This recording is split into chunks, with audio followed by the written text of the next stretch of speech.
이면수 목사님께서 북한에 영유되어 계신데도 불구하고 하나님의 말씀을 매일 묵상하고 또 예배드리며 또 이렇게 귀한 찬송시를 보내주셨고, 또 원로 목사님이신 박재훈 목사님께서 이렇게 작곡해 주셔서 7월 한 달간 저희 성도님들이 함께 부르게 돼서 얼마나 감사한지 모릅니다. 나중에 우리 이면수 목사님 돌아오시면 목사님께서 성도님들에게 친필로 보내신 그 편지와 이 찬송시들 함께 출판할 그날을 기다리면서 기도합니다. 여러분들께서 계속해서 마음을 모아주시고요. 다시 한번 말씀을 전하기 전에 감사드리기 원하는 것은 일주밖에 저희들이 광고를 못했는데 정말로 많은 성도님들이 마음을 합하여서 지난 목요일 놀수역 시청광장에 모여주시고 또 하나님을 예배하며 이면수 목사님은 물론 오토 원비어의 가족들과 또 다른 억류되신 분들을 위해서 기도할 수 있어서 정말 감사했습니다. 여러분 진심으로 감사를 드립니다. 계속해서 우리 목사님 하나님께서 인도하여 주시고 가족들과 또 교회로 돌아올 수 있도록 기도를 부탁을 드리겠습니다. 오늘 저희들이 함께 나누는 말씀은 용서하시는 하나님, 선하고 아름다운 하나님과의 만남 11번째 메시지입니다. 성도 여러분, 십자가의 은혜는 용서의 능력입니다. 예수님께서는 우리가 불완전한 존재임에도 불구하고 먼저 우리에게 용서를 베푸셨어요. 너무나도 잘 아시는 것 같이 예수님께서는 십자가에서 이런 기도를 하셨죠. 누가복음 23장 34절에 아버지 저들을 사하여 주옵소서, 자기들이 하는 것을 알지 못하나이다. 그들이 예수님을 비난하고 저주하고 십자가에 못 박게 하는데도 불구하고 그들이 그 죄를 깨닫지 못하는 그 순간에도 예수님께서는 이 용서의 기도를 올려드렸습니다. 우리는 이렇게 하나님의 용서를 받고 자녀가 되었습니다. 저와 여러분들이 하나님을 예배하는 것 이 자체가 하나님의 용서를 받은 증거가 아니겠습니까? 하나님께서는 용서를 받는 축복에서만 머무르는 것이 아니라 그 용서의 능력과 은혜를 삶 속에서 서로에게 흘려내보내는 그러한 사명을 주셨음을 또한 반드시 기억해야 할 것입니다. 우리 에베소서 4장 32절 말씀 한 목소리로 읽길 원합니다. 같이 읽겠습니다. 시작. 서로 용서하기를 하나님이 그리스도 안에서 너희를 용서하심과 같이 하라. 그 용서하심을 받는 것으로만 끝나는 것이 아니라 서로에게 용서받은 것 같이 하라고 명령하고 계십니다. 그럼에도 불구하고 진정한 의미에서 용서란 우리의 힘으로 불가능합니다. 여러분, 어떻게 용서가 쉽습니까? 아무리 우리가 노력한다고 해도 용서가 쉽지 않습니다. 왜 그렇죠? 우리 안에는 용서할 수 있는 능력이 없기 때문에 그래요. 그러다 보니까 우리가 용서를 하는 것이 쉽지 않죠. 불가능하죠. 지식적으로, 신학적으로 아는 것과는 다르게 용서란 참 힘듭니다. 아무리 교회에 오랫동안 다니시고 성장하고 성숙하신 분들도 이 용서만큼은 쉽지가 않아요. 목회자인 저도 용서라는 게 쉽지 않을 때가 있습니다. 제가 LA에서 있을 때 참 용서하기 힘든 분이 한 분 계셨어요. 교회를 아주 힘들게 하시고 제가 존경하는 그리고 사랑하는 분들을 굉장히 크게 상처를 주신 분이었어요. 그래서 저도 똑같이 상처를 받았어요. 나중에 그 사역지를 옮기고 다른 교회에서 목회를 하면서 그래도 목회자니까 용서를 해야 되니까 용서의 기도를 하나님 앞에 올려드렸습니다. 그리고 다 끝난 줄 알았어요. 시간이 지나고 이제 LA를 떠나고 이제 토론토에 와서 목회를 하다가 저희 가족이 한번 휴가로 LA의 친구들을 만나러 간 적이 있습니다. LA 코리아타운에서 식당에서 식사를 친구들하고 만나가지고 하는데 딱 그분을 식당에서 만난 거예요. 그 순간에 제 마음속에 그냥 싹 예전에 생각했던 그 분노와 그 원망 같은 게 이렇게 기억이 돼서 나는데, 웃으면서 이렇게 인사를 했지만 집에 돌아오는 길에 계속해서 그게 생각이 난 거예요. 내가 용서한 줄 알았는데, 10년 전에 용서한 걸로 알았는데 10년이 지난 후에도 제 마음 가운데에서는 아직도 해결되지 않은 부분이 있었구나라는 그러한 마음을 갖게 되었습니다. 여러분, 혹시 마음 가운데 용서하지 못하는 사람들 있지 않습니까? 우리가 용서를 한다고 하지만 온전한 용서가 쉽지 않다라고 하는 것이죠. 그런 의미에서 오늘 용서하시는 하나님을 만나기 원하는데, 첫 번째로 하나님의 용서는 온전한 용서라고 하는 것입니다. 이 첫 번째 포인트를 굉장히 고민을 많이 했어요. 왜냐하면 아무리 한국어로 찾아도 좀 적당한 언어가 생각이 안 나는 거예요.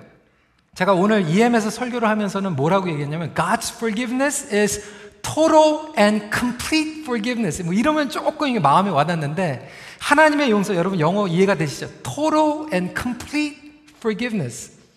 이러면 좀 이해가 되는데, 온전한 용서 그러니까 좀 되게 얌전해 보인 것 같고요. 별로 좀 뭔가 좀 미진미진한 것 같은 그런 느낌이 듭니다. 근데 어떠한 의미인가? 이 베드로가 오늘 예수님께 질문을 하는 거죠. 주여, 형제가 내게 죄를 범하면 몇 번이나 용서하여 주리까?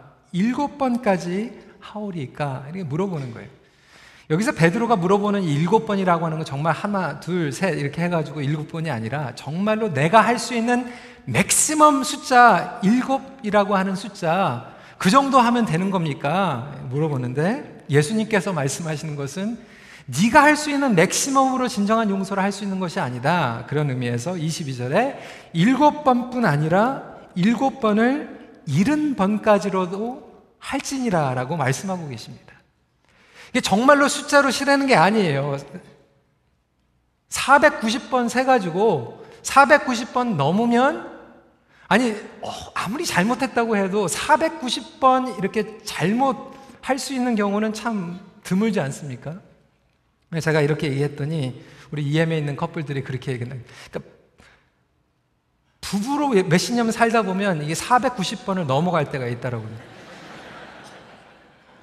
근데 지금 예수님께서 지금 말씀하시는 거는 이 횟수의 개념이 아니라 온전한 용서, total and complete forgiveness를 얘기하고 있는 거죠. 70번 곱하기 7번, 7 곱하기 70번. 이 얘기는 뭐냐면 우리가 나의 의와 나의 인격적으로는 고상하게 몇 번 정도 용서할 수 있을지 몰라요. 그래, 내가 교회 더 오래 다녔으니까, 내가 장로니까, 내가 권사니까, 그래, 내가 몇십 년 신앙생활 했으니까 내가 한번 용서해야지. 이렇게 몇 번 정도의 용서는 가능할지 모르지만 온전한 용서, 이 complete, perfect forgiveness는 하나님께서 주시는 이 방법 말고는 불가능하다라는 것을 예수님께서 말씀하고 계십니다. 그렇다면 하나님의 용서는 어떠한 용서인가? 용서에는 두 가지 측면이 있다라고 하는 거예요. 저는 그냥 용서란 다 똑같은 용서인 줄 알았어요. 근데 용서에는 두 가지 측면이 있는데, 첫 번째는 뭐냐? 의지적인 용서라고 하는 거예요. 영어로는 decisional forgiveness라고 얘기를 합니다. 두 번째로는 마음의 용서라고 하는 거예요. emotional forgiveness. 그러니까 용서는 반드시 이 두 가지를 다 포함해야 되는데, 우리의 생각과 의지로 하고 있는 decisional forgiveness가 필요하고 우리 마음의 용서가 필요하다고 하는 거예요. 사실 이 첫 번째 측면인 의지적인 용서조차 하지 못하는 경우들이 많이 있어요. 하고 싶지 않을 때가 굉장히 많아요. 여러분 솔직히 그렇지 않습니까? 용서하고 싶지 않은 대상들, 내가 가가지고 복수는 못해요. 가가지고 막 화는 못 내고 복수는 못 내니까 내가 할 수 있는 복수는 뭐냐면 속으로 끝까지 용서 안 하는 거예요. 절대로 용서 안 한다. 특히요, 여러분, 가족 간에 그런 관계들이 굉장히 많더라고요. 시어머니가 며느리를 끝까지 용서 못하고요, 며느리가 시어머니를 끝까지 용서 못하고요, 뭐 겉으로는 못하니까 속으로 그냥 용서 안 하는 거예요. 용서 못해. 때로는 교회 공동체에서 우리가 용서를 의지적으로 하지 않은 경우들도 있죠. 그런데 이런 말씀을 듣다 보면 성령님께서 우리의 마음을 찔리게 하시고, 그래, 내가 용서해야지 그러면서 머릿속으로 교리적으로 용서를 할 때가 있다라고 하는 거예요. 그래, 내가 더 나이가 많으니까, 저 같은 경우에도 그래, 내가 목회자니까, 내가 목회를 해야 되니까 용서하자. 그리고 용서한 거예요. 의지적으로는 용서를 했는데 10년 후에 그분을 만났을 때 제 마음 가운데 이렇게 팍 나오게 된 것은, 의지적으로는 용서를 했는데 마음에는 용서를 하지 못했기 때문이죠. 부부 생활을 하면서도요, 의지적으로는 용서 잘합니다. 그래, 매일 보고 사니까, 그래, 평생 같이 살아야 되는데 이혼은 못하겠고 따라서는 못 살겠고, 그러니까 그냥 Let's move on, I forgive you, 용서해줄게. 그런데 그냥 섭섭만 하면, 그때 그 임신했을 때 그 남편이 그거 안 해준 거, 그거 계속 그 생각이 나고요. 그때 그렇게 섭섭했던 것이 그냥 10년 후, 20년 후에 계속해서 나오는 게 뭐 그러냐면, 마음에 해결이 안 된 거예요. 용서가 안 된 거예요. 어쩔 수 없으니까 사는 거지, 어쩔 수 없으니까 내가 용서를 머릿속으로만 해준 거지, 마음 가운데 깨끗하게 정리가 안 돼 있다라고 하는 것이죠. 근데 성도 여러분, 우리 하나님의 용서는요, 그냥 신학적이고 교리적이고 종교적인 의지적인 용서로 끝나는 것이 아니라, 우리 하나님은 저와 여러분들을 마음으로 용서하셨다는 것을 믿으시길 주님의 이름으로 축원합니다. 원수된 우리를 용서하시고 그것으로 끝난 게 아니라 우리를 사랑하셨다라고 하는 거예요. 원수를 사랑한다라는 것은 마음의 용서가 없이는 불가능한 것입니다. 그래서 저와 여러분들도 이 하나님의 참 마음의 용서를 경험해야지만 우리의 원수와 상처 입힌 사람들을 마음으로 용서할 수 있다라고 하는 것이죠. 그러면 마음의 용서는 어떻게 되는가?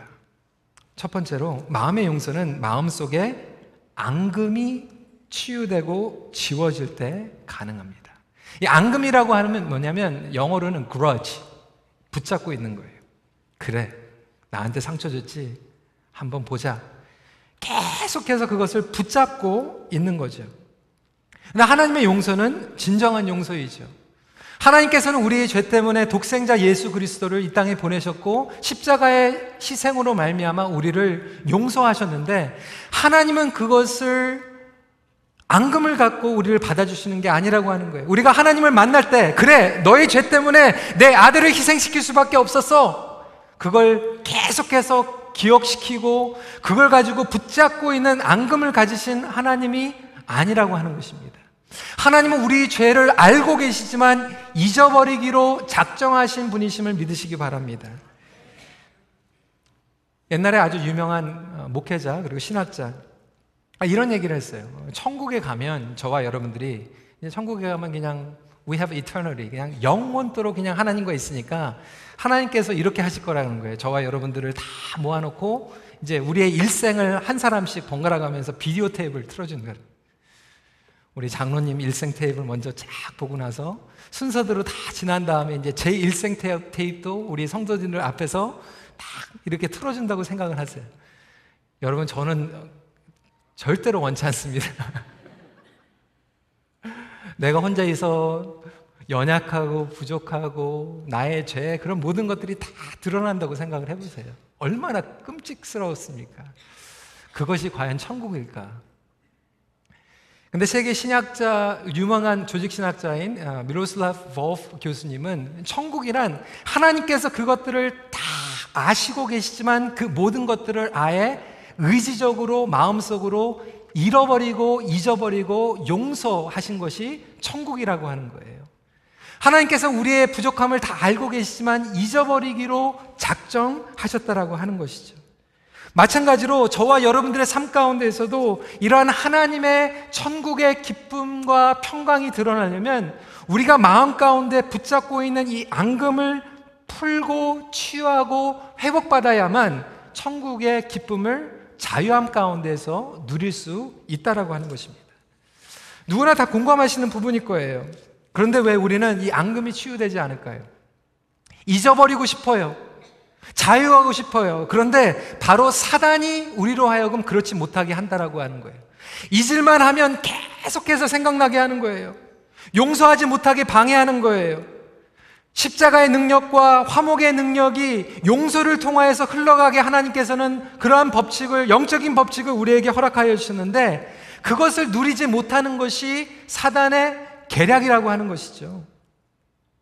하나님의 자녀들은 용서를 통하여서 하나님의 나라의 의와 평강을 누릴 수 있고, 용서의 복음을 통하여서 하나님의 나라가 확장되는데도 불구하고 어떻게든지 원수 마귀는 저와 여러분들이 용서받았다라고 하는 그 자유함을 누리지 못하게 만들고, 거짓말하고 계속해서 계략을 주고, 다른 사람들에게도 용서할 수 없어, 용서해주면 안 돼, 그거는 용서할 수 없는 죄야 라고 계략을 써서 하나님의 나라의 기쁨과 의와 평강이 막히게 만들게 하고 있다라고 하는 것입니다.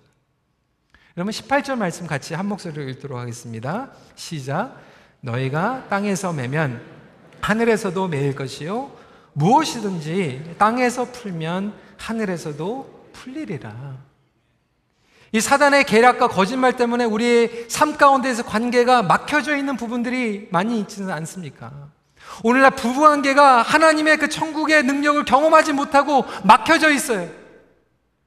부부간에도 용서하지 못하는 거예요.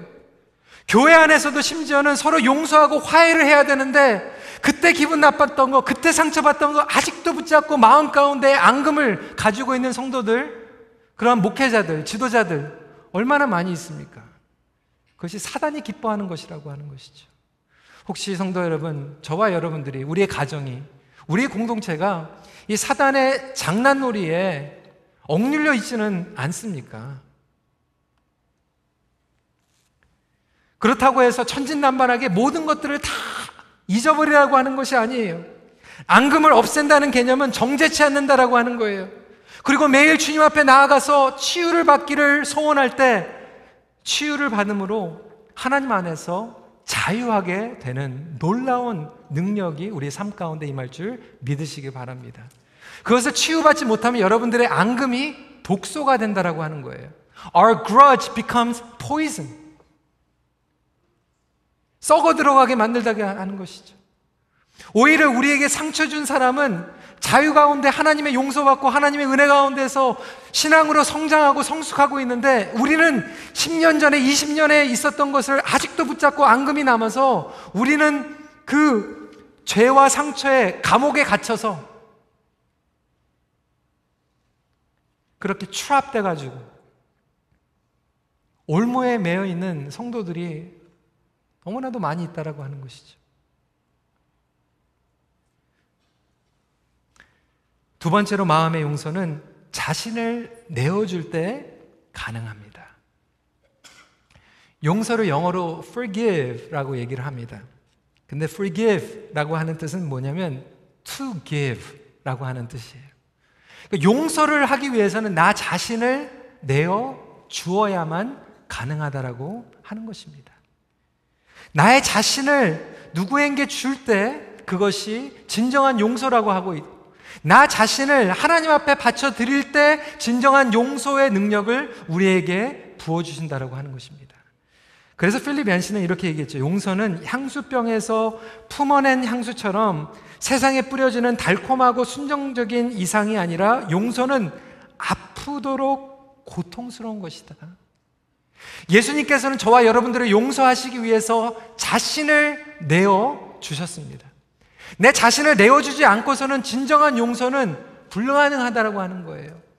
심지어는 부부관계 가운데서도 진정한 용서가 안 되는 이유는 뭐냐면, 그래, 한번 내가 봐줄게.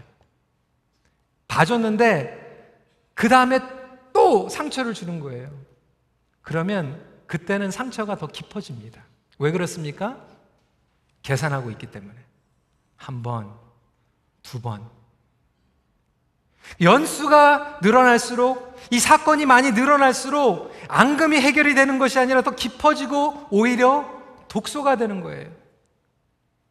그러다 보면 정말로 같이 사는 그 대상인데도 불구하고 그냥 마음의 앙금으로만 남아있는 것이 아니라 정말로 미움과 분노가 일어나게 되는 것이죠. 우리가 계산을 하고 숫자를 셀 때는 진정한 용서가 일어날 수 없습니다. 용서란 나의 자신을 주장하는 것이 아니기 때문에 그래요. 나 자신을 준다라고 하는 것은 나의 마음을 다시 주는 것입니다. 나 자신을 주는 것은 나의 의를 포기하는 거예요.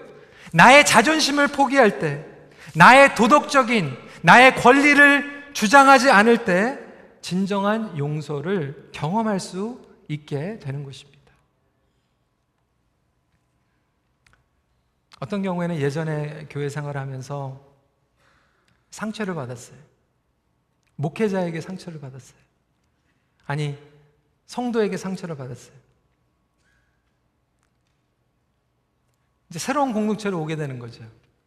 근데 예전에 상처를 받았기 때문에 자기 마음을 열어놓지를 못해요. 누구에게도 마음을 열어놓지 못하고 그냥 그래, 나는 주일날 예배만 딱 드리고 나는 어떠한 관계도 맺지 않을 거야. 자신을 주지 못하는 거죠. 자신을 내어주지 못하다 보니까 마음의 용서와 치유가 절대로 일어날 수가 없어요. 진정한 용서는 자기를 줘야지 자기의 삶과 자기의 마음과 자기의 자존심과 자기의 교만과 의와 도덕, 그 모든 도덕의 기준까지도 내어줄 때만 가능하다라고 하는 것입니다. 그래서 용서가 힘든 거예요. 여러분, 예수님께서 십자가에 못 박혀 돌아가실 때 예수님의 의와 예수님의 도덕과 예수님의 윤리와 상관이 없이 정말로 어처구니 없는 일이 일어났어요. It was not fair. 불공평한 거예요. 예수님께서 거기에서 공평한 거 다 따지셨으면 절대로 용서가 안 됩니다. 자신이 생각하고 있는 기준, 모든 것들을 다 포기할 때만, 희생할 때만 진정한 용서가 가능하다라고 하는 것입니다. 다른 성도 여러분, 우리가 아직도 우리 자신을 부인하지 못하고 있습니까? 나의 의, 나의 자존심, 나의 가치관, 나의 확신까지도 부인해야 되기 때문에 그래서 용서가 힘든 거예요. 하지만 나의 삶 가운데에서 예수 그리스도의 십자가의 보혈과 능력이 오늘 이 시간에 새롭게 경험되는 시간이 되길 간절히 소원합니다. 여러분, 그래서 이 용서라고 하는 것이, 우리가 용서를 하게 되면 우리가 신앙의 성장이 일어납니다. 치유가 일어나게 됩니다. 근데 이것을 하지 못하고 있으면 우리는 스탑돼요. 그냥 갇혀버리는 거예요. 그래서 영어로는 이런 얘기가 있어요. It either heals or hinders our growth. 우리를 치유하든지 우리를 방해하든지. 여러분, 무엇을 선택하시기 원하십니까? 여러분, 영원토록 평생 동안 갇혀 지내시길 원하십니까? 아니면 오늘 용서의 능력을 경험하시고 신앙의 성장과 성숙을 경험하길 원하십니까? 그렇다면 두 번째 포인트입니다. 이 온전한 용서의 능력은 십자가의 은혜에서 흘러나오게 됩니다. 여러분, 다 아시는 내용이죠. 십자가의 은혜에서 흘러나온다. 여러분, 십자가의 은혜를 경험하셨습니까? 십자가의 은혜를 경험하셨다면 왜 우리의 삶 가운데에서는 용서의 능력이 없는 걸까요? 십자가의 은혜를 막연하게 이해하고 있다라고 하는 거예요. 그런데 십자가의 은혜를 온전히 우리가 건강하게 이해하다 보면 이 십자가의 은혜는 뭐냐면 하나님과의 관계, 수직적인 관계와 서로 간의 관계, 수평 관계의 치유와 회복을 가져다 준다라고 하는 거예요. 그래서 십자가를 온전히 이해하고 깊이 들어가다 보면 하나님과의 수직 관계가 회복이 되고 이웃과의 수평 관계가 회복될 줄 믿으시기 바랍니다. 진정한 용서의 궁극적인 목적은 관계 회복이기 때문에 그래요. 15절 말씀 같이 읽도록 하겠습니다. 시작. 내 형제가 죄를 범하거든 가서 너와 그 사람과 상대하여 권고하라. 만일 들으면 내가 내 형제를 얻은 것이요. 제가 마지막 부분만 이렇게 하이라이트를 한 이유는 뭐냐면 용서의 궁극적인 목적은 뭐냐면 관계 회복이에요. 십자가의 은혜는 다시 말해서 이 관계적인 영성을 바로 추구하게 한다라고 하는 거예요. 관계적 영성이라고 하면 relational spirituality라고 설명을 하게 됩니다. 저는 이번 주에 이 말씀을 준비하면서 이 수직적인 관계와 수평적인 관계에 제가 얼마나 제한되게 이해하고 있었는지 깨닫게 됐어요. 하나님께서 원하시는 것은 십자가의 은혜로 우리가 하나님과의 수직 관계 그리고 수평 관계를 온전히 이해하기 원하시는데 첫 번째로 용서의 능력은 십자가의 수직 관계의 건강한 이해를 통하여서 흘러나온다라고 하는 것입니다. 저는 이 수직 관계에 대해서 하나님과 나의 관계만 생각하고 있었어요. 그런데 이 말씀을 통하여서 그리고 책들과 연구 자료를 보니까요, 그렇게 간단한 게 아닌 거예요. 수직 관계라고 하면은 나와 하나님과의 관계만 얘기하는 것이 아니라 하나님과 첫 번째로 죄와의 관계. 이거 굉장히 중요합니다. 그리고 두 번째로는 하나님과 나와의 관계. 그리고 세 번째로는 하나님과 나에게 상처 준 사람과의 관계. 그러니까 수직적인 관계가 이 세 가지를 다 포함하고 있다라고 하는 거예요. 저는 예전에는 나와 하나님과의 1:1 관계만 수직 관계라고 생각했는데 말씀을 통하여서 그리고 책들을 통하여서 보는 것은 그것만이 아니라 하나님께서 그 죄에 대해서 어떻게 보고 계시는가? 하나님의 관점이 무엇인가? 하나님의 나를 어떻게 보고 계시는가? 그리고 나에게 상처 준 그 사람을 하나님께서는 어떻게 바라보고 계시는가가 다 중요하다라고 하는 거예요. 그러면서 참 재미있는 연구 자료들이 나왔는데요. 교회 생활을 그렇게 오랫동안 하는데 왜 누구는 다른 사람들을 용서할 수 있고 왜 누구는 용서하지 못하는가? 차이점이 뭔가? 이거를 연구를 한 거예요. 여러분 궁금하지 않으세요? 왜 누구는 용서할 수 있고 왜 누구는 용서하지 못하는가?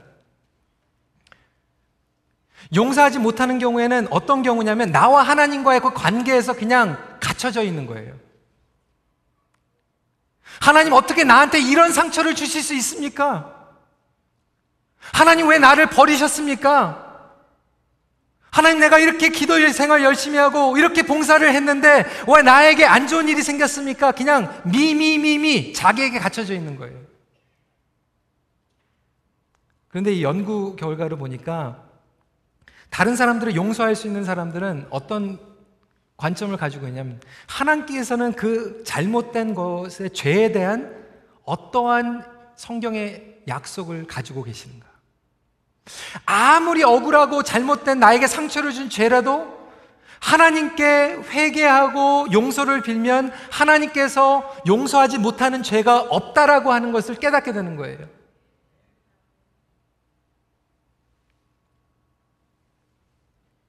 그것뿐만 아니라 나에게 상처 준 사람, 그 사람 보면 괘씸하잖아요. 하나님 나는 용서해 주세요. 한데 저 사람은 절대로 용서해 주시면 안 됩니다. 하나님의 공의와 심판이 임하기를 간절히 기도합니다. 이렇게 하는 게 아니라 하나님께서 나를 사랑하시는 것 같이 여전히 하나님께서는 나에게 상처 준 사람도 용서하신다라는 거예요. 그 사람도 회개하면 예수 그리스도의 십자가의 은혜와 보혈의 능력은 그 사람의 죄도 그 사람이 회개하면 용서하시는 것을 하나님의 관점으로 이해하는 사람들만이 그 사람을 진정으로 마음에 용서를 해줄 수 있다는 거예요.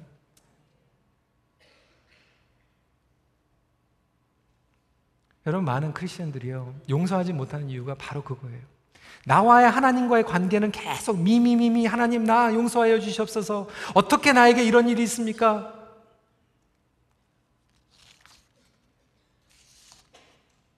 그러면서도 내 마음 가운데서 다른 사람들을 바라볼 때 내 눈으로 바라보는 거예요. 하나님의 눈으로 바라보지 못하는 거예요.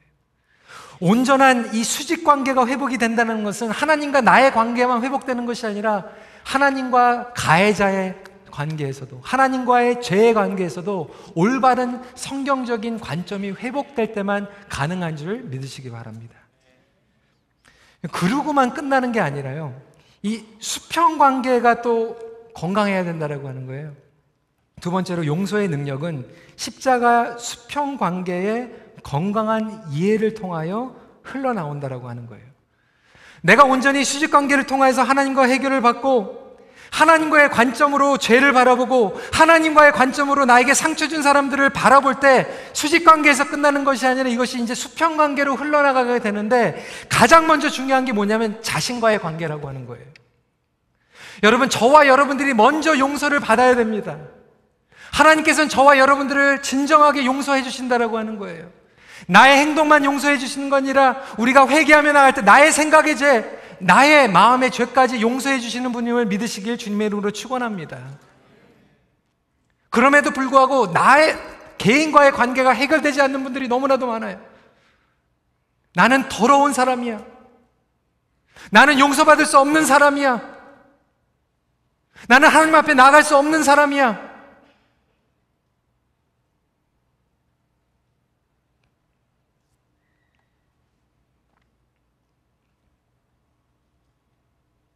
나 자신과의 관계는 물론이고 서로와의 관계 그리고 공동체의 관계가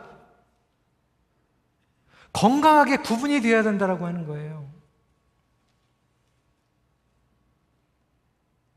그런데 우리는 이것이 온전히 구분 안 되는 경우들이 많이 있습니다.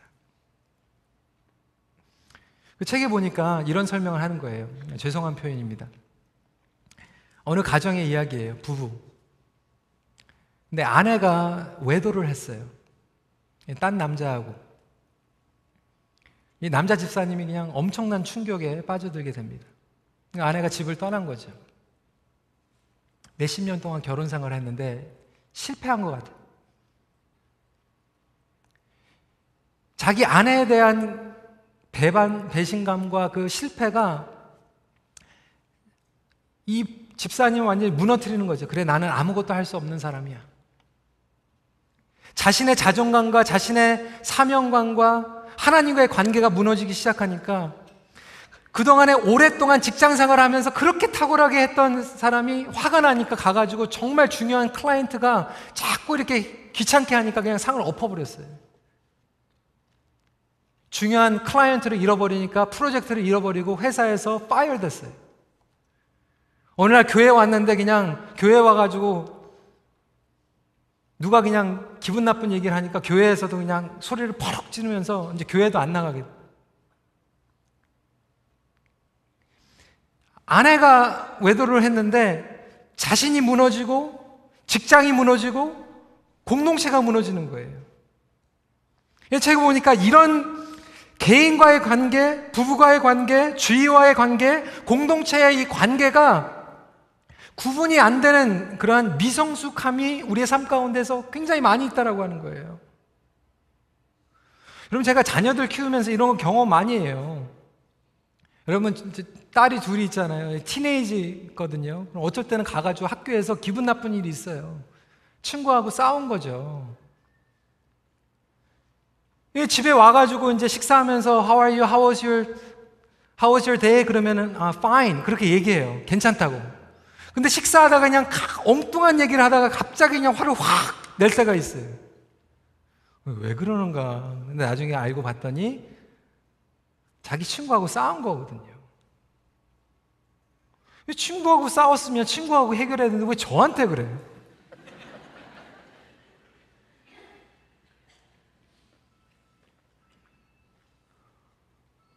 그 미성숙한 거 아닙니까? 정답이요. 그리고 전화벨이 딱 울리네. 아니, 신문에서 어느 목사님이 뭐 이렇게 스캔들을 하고 했대요. 근데 왜 자꾸 저한테 그러는 거예요?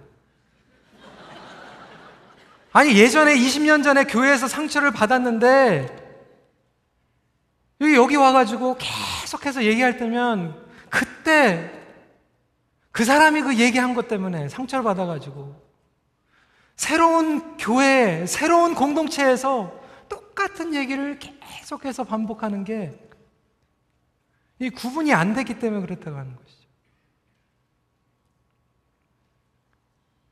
이거를 뭐라고 그러냐면 영어로 스필오버 한다고 그래요. 스필오버. 그냥 엉뚱한 데서 가져와서 여기서 그냥 스필오버 하는 거예요. 여러분, 우리가 직장 생활에서요, 우리 상사한테 그냥 당하고 나서 집에 가가지고 남편들이 그냥 스필오버 할 때가 얼마나 많습니까? 여러분, 그냥 직장에 있는 상사를 용서하면 되는 거예요. 여러분, 아내하고는 전혀 상관이 없는 거예요. 우리의 가정에서 해결해야 될 것들, 우리의 목장에서 해결해야 될 것들, 물론 우리 교회에서 해결해야 될 것들이 있겠죠. 용서란 온전한 개인과 관계와 집단 이 세 가지를 포함하며 구분할 수 있고 치유하며 성숙할 수 있는 것이 하나님의 진정한 용서라고 하는 것입니다. 오늘 말씀도 보면 예수님께서 이렇게 말씀하지 않습니까? 15절에 너와 그 사람만 상대하여, 16절에 한두 사람을 데리고 가서 두세 증인의 입으로 말마다 확증하게 하고, 17절에 보니까 교회의 말하고 교회의 말도 듣지 않거든. 이 구분이 있다라고 하는 거예요. 개인이 해결해야 될 것, 관계들이 해결해야 될 것들, 공동체가 함께 해결해야 될 단계가 있고 구분이 있다라고 하는 거예요. 하지만 이 세 가지를 구분하지 못하는 경우들, 집단에서 막 공공의 적으로 만들고 나랑 상관이 없는데도 나도 똑같이 싫어하고 용서할 수 없고, 여러분 한국에서 지금 이러한 일들이 얼마나 많이 일어나고 있습니까? 정치적으로 특정한 사람을, 물론 죄의 책임은 져야 되겠죠. 잘못한 거에 대한 죄의 회개는 반드시 필요합니다. 그런데 그것으로 말미암아 우리도 마음 가운데 그냥 누구를 증오하고 싫어하고 막 죽일 사람, 용서할 수 없는 사람, 여러분 크리스찬으로서 내뱉을 수 있는 말이 아니라고 하는 거예요. 그럼에도 불구하고 우리는 공공의 적을 만들고 공공의 원수를 만들고, 심지어는 교회 그리고 하나님의 정의의 이름을 가지고 끝까지 용서하지 못하는 관계들, 뒤틀려 있는 관계들이 얼마나 많은지 모릅니다. 어떤 경우에는 내용도 모르는데 그냥 싫어요.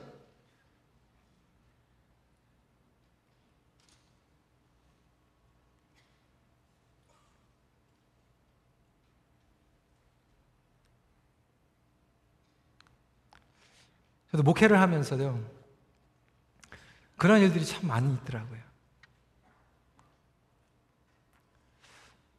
불편해 하시는 분들이 있어요. 힘들어 하시는 분들이 있어요. 저는 별로 내용을 모르겠는데 불편하시니까 저도 그냥 마음이 힘들 때가 있어요.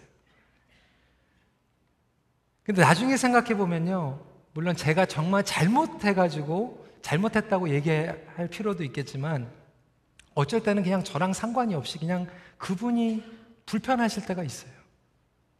그건 제가 어쩔 수가 없는 일이라고 하는 거지. 그것까지 다 책임을 지려고 하면 얼마나 삶이 힘들겠습니까? 여러분, 그것들은 그냥 분리시키는 거예요. 내가 개인적으로 해결해야 될 것들이 있고요, 서로와 해결해야 될 것이 있고, 공동체가 함께 해결해야 될 것들이 있는데, 그것들을 다 그냥 짬뽕으로 이렇게 다 뒤죽박죽 만들어버리면 신앙의 성장과 성숙이 일어나지도 못할 뿐더러 우리는 용서의 해결책이 없게 됩니다. 성도 여러분, 아직도 여러분 삶 가운데에서 해결되지 못하는 부분들, 용서받지 못하고 용서하지 못하는 부분들이 있습니까? 오늘 이 아침에 성령님께서 우리의 마음을 만져주시고 우리의 앙금을 치유하여 주심으로 진정한 마음의 용서가 있기를 간절히 소원합니다. 말씀을 정리합니다. 우리 하나님께 나아갈 때는 용서받지 못하는 죄가 없음을 믿으시기 바랍니다. 어떠한 죄라도 우리가 진정으로 주님 앞에 회개하고 나가면 하나님께서 우리에게 용서의 은혜를 베풀어 주실 것입니다. 그것으로만 끝나는 것이 아니라 여러분 가정에, 여러분 매주 보는, 매일 만나는 사람들 아직도 앙금을 붙잡고 있다라면 이 시간에 기도하세요. 하나님 해결해 주세요. 주님의 용서가 나의 삶 가운데서 은혜로 흘러나가길 원합니다. 수직적인 관계가 치유가 되고 수평적인 관계가 회복이 되기를 간절히 소원합니다. 그래서 이 용서가 천국의 메시지의 본질이라고 한다면 천국의 메시지의 본질을 회복할 수 있는 저와 여러분들이 됐으면 좋겠습니다. 그래서 여러분들의 가정이, 우리 공동체가 천국을 살아갈 수 있기를 소원합니다. 날마다 십자가의 은혜와 용서의 능력 가운데 천국의 기쁨을 경험하십시오. 기도하겠습니다. 우리 시간에 함께 기도하면서 여러분들의 손을 여러분 마음에 이렇게 좀 가슴에 좀 얹어놓고 기도했으면 좋겠어요. 저만 미성숙한 겁니까? 저만 그때 저에게 상처 줬던 분을 머릿속으로만, 의지적으로는 용서했지만 마음으로 용서하지 못했습니까? 혹시 여러분들도 그런 앙금이 남아서 사단이 우리의 마음 가운데, 우리의 가정 가운데 계속해서 그것을 붙잡게 만들므로 말미암아 시간이 지나고 혹시 독소가 되지는 않았습니까? 우리 시간에 같이 기도하는 시간 가졌으면 좋겠고요. 혹시 여러분 부부, 여러분 가족이 함께 예배를 드리고 있다면 혹시 여러분 남편에게, 아내에게, 아니 부모님들에게, 자녀들에게 가지고 있는 그 앙금들, 머릿속으로는 용서했지만 아직도 남아있는 그 앙금들 자꾸 생각이 난다라면 이 시간에 그들을 사랑으로 품어주고 같이 좀 기도하는 시간 갖기를 원합니다. 그리고 또한 주님 나의 죄를 용서해 주심을 감사드립니다. 그 용서 가운데에서 자유함을 누릴 수 있도록 인도하여 주시옵소서. 우리 이 시간에 진심으로 같이 주님 앞에 기도하며 나아가는 시간 갖도록 하겠습니다. 기도하시겠습니다.